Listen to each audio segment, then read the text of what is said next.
Beleza, gente? Bem-vindo aqui a um vídeo da ANW Motors, né? Serviços automotivos, antiga Politec, né? Tivemos que mudar o nome, vocês já viram aí por que foi feita a mudança. Hoje temos aqui um Corolla 2006 1.8, né? Gasolina. O carro é de um assinante, na verdade esse carro é de um amigo, de um dos nossos clientes que acompanha aí o canal da oficina, né?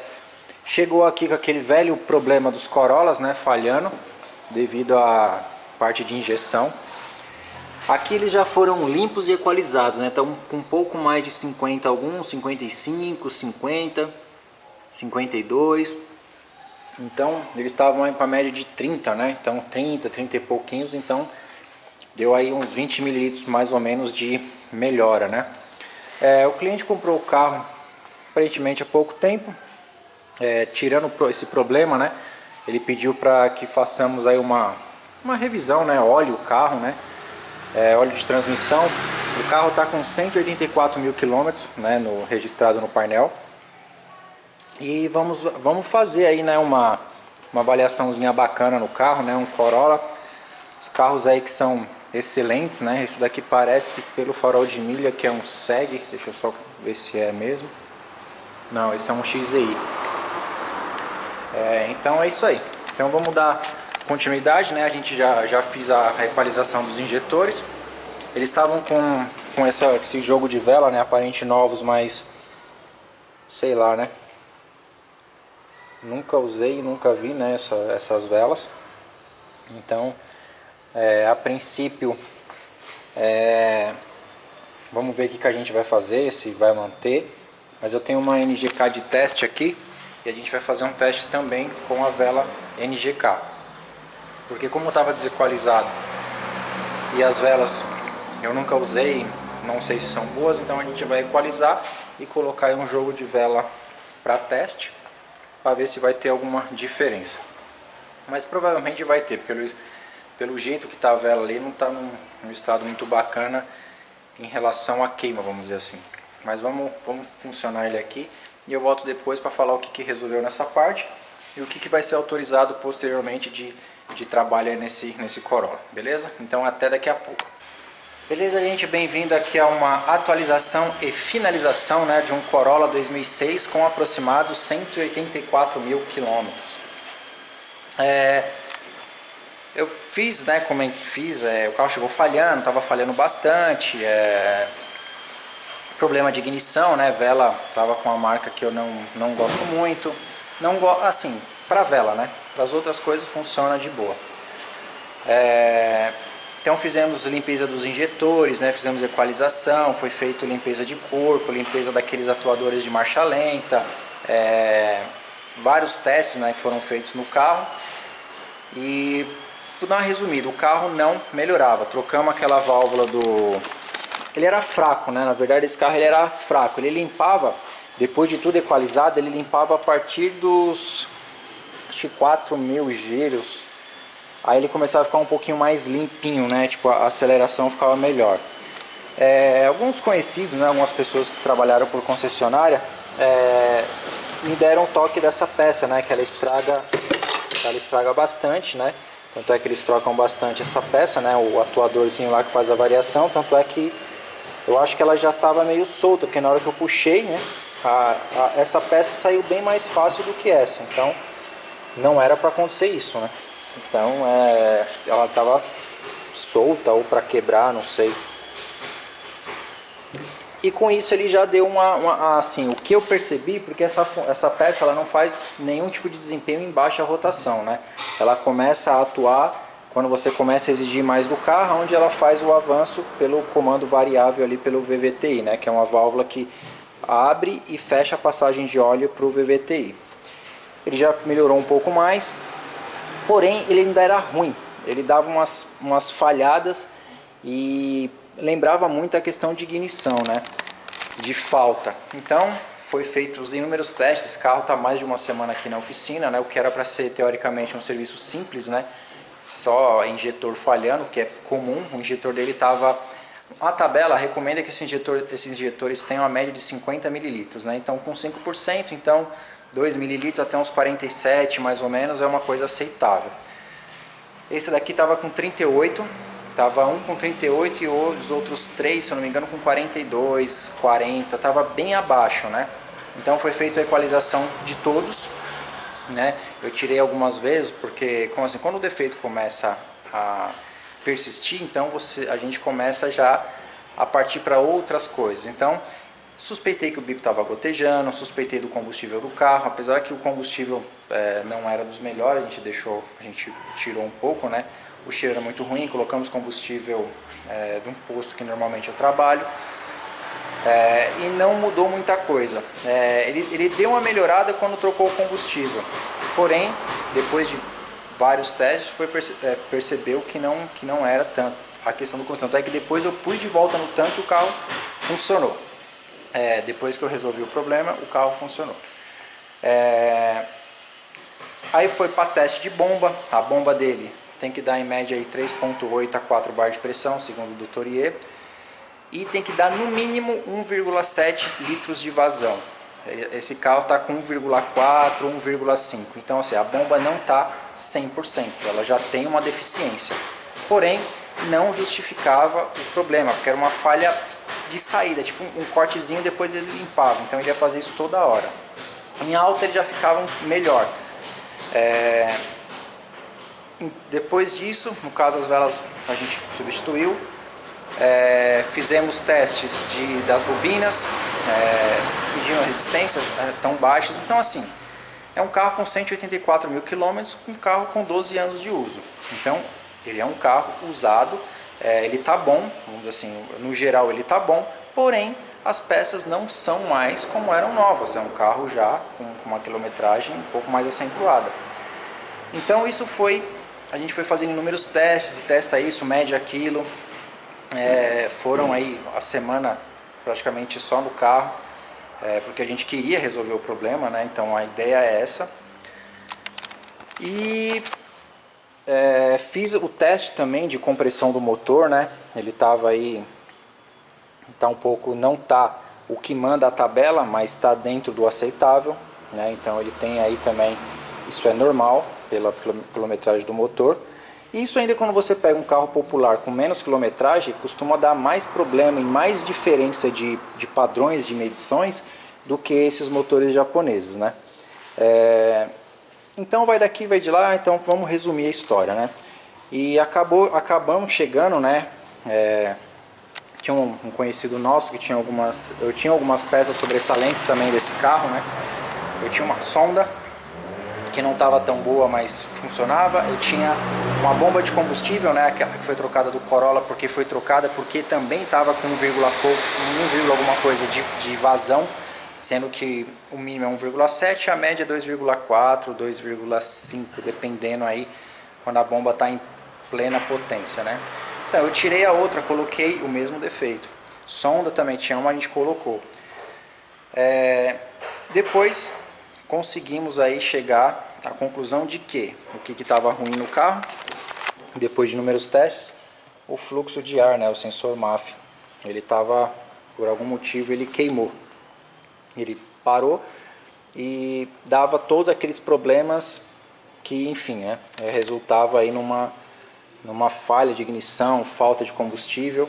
Então, depois de muito sofrer, vamos dizer assim, a gente conseguiu diagnosticar que era o sensor MAF, né, o sensor de fluxo de ar. O engraçado é que na marcha lenta ele era zerado, ele não falhava em lenta, ele só falhava quando você ia acelerar, ele dava uma cabeçada. Então não era uma coisa que normalmente, isso daqui quando ele estraga, ou coisa, ele fica ruim na lenta também, né? E na lenta ele era zerado, ligava de manhã, ele pegava normal, vamos assim, era de boa. Então acabamos descobrindo que esse cara aqui estava com problema. Então, resolvido, o carro está redondinho, eu rodei com ele, né? A gente rodou um tempo com ele para ver se não podia ser, sei lá, alguma coisa que pudesse voltar, né? Algum problema elétrico, etc e tal. Mas rodei, a gente usou ele, andou com ele por aqui e ficou de boa. O carro bate, pega, anda, desenvolvimento normal, ficou legal pra caramba o carro. Então, esse problema está resolvido. Então, Uma outra coisa, né, gente, até todo mundo fala de Corolla, de Honda, que não quebra, não sei o que, os carros quebram. Então é que o pessoal acha que vai comprar um Corolla, acha que vai comprar um Honda, acha que vai comprar um Fit, um City, um Civic, e os carros não vão apresentar nenhum tipo de manutenção. Isso é ilusão, tá? Claro que um carro desse com 180 mil quilômetros é melhor do que um carro popular com menos quilometragem. Vamos fazer essa comparação. Mas é um carro que ele vai dar problema. Então você vê, é um carro que ele tem algumas peças já com um pouco de deficiência de funcionamento. Pelo quê? Pelo uso. Então é muito tempo. Então, quando você comprar um carro desse, alguém que queira, não compra nessa mentalidade, porque às vezes acontece um problema ou outro, e as pessoas ficam meio chateadas. Ah, poxa, não dei sorte, o carro isso, o carro aquilo, que nem eu falo, esse carro não tem nada que desabone ele. Porém, ele tem algumas coisas que são desgaste de uso, isso é normal. Então ele tem essa parte da bomba que está com uma vazão mais baixa, as bobinas já não estão plenamente na sua capacidade total. Você tem os injetores que são problemas nesses carros, então normalmente tem que fazer a troca, mas não troca por paralelo, esses caras vendem usado, que é um desse limpo, ele vai parar de novo. Então tem algumas coisas que tem que ser feitas, não tem jeito, entendeu? Tem alguns vazamentos, algumas coisinhas, questão de freio. A suspensão dele é bacana, ele tem algumas folguinhas, mas que estou te falando, pelo tempo que o carro tem, um carro popular não chega nessa quilometragem no estado que está esse. Então, quando eu recomendo muito, tudo que as pessoas me perguntam, Alberto, que carro que eu compro? Meu, se puder comprar um Toyota ou um Honda, ótimo. Porém, vocês têm que entender que o carro vai apresentar algum tipo de manutenção. Eles não são inquebráveis, eles são mais robustos. Mas isso não quer dizer que você vai comprar e você vai ficar imune à manutenção, porque não vai. E lógico que as peças são mais caras, não tem jeito. O preço de uma peça dessa não é um preço igual de um Gol, é totalmente diferente, como o carro é totalmente diferente. Então, nesse tempo todo que a gente foi trabalhando no carro, a gente evitou o máximo de trocar peças que não precisavam. Porque se fosse para ter feito um diagnóstico, como posso dizer, baseado no achismo, ah não, falha de ignição é bobina, falha disso é bomba, falha daquilo é bico. Eu já tinha trocado os 4 bicos, as 4 bobinas, tinha trocado a bomba de combustível, trocado tudo, já tinha dado um absurdo. Já tinha ficado extremamente caro, mas fomos testando, eliminando para que não haja nenhum tipo de prejuízo para o cliente, entendeu? Então, isso é um diferencial que leva tempo. Então imagina, o carro 8 dias aqui, como eu vou cobrar a mão de obra desse carro? Por hora, todas as horas trabalhadas, então quer dizer, ficaria um valor muito caro. Então gente, é mais uma dica, né? Tirando a questão, né, do carro, você vê, o carro, cofre bacaninha, né? Foi feito limpeza, tudo certo, mas não é um carro com aparência de fuçado. É um carro que íntegro, um carro alinhado. A parte interna dele bacana, os bancos em bom estado. Então você vê que não é um carro fuçado, não é um carro judiado, porém é um carro usado, né?